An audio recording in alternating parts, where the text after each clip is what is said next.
Hello viewers. In this video I will show you how to make a group call to your friends on Snapchat. To begin, open the Snapchat app on your phone. Go to the Chats tab from the bottom menu. Then tap the new chat icon from the lower right corner. You will then see the new call tab. If you don't see this option, you need to update the Snapchat app. Now tap on it. Then select the contacts with whom you want to make a group call.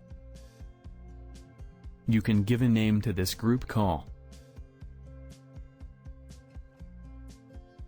Then tap the Start Group Call button. The call will be placed, and the recipients will receive a notification that they are being called. You can tap the video icon to switch to a video call. The other person will have the option to watch or join completely. To hang up the call, you can simply tap the phone button.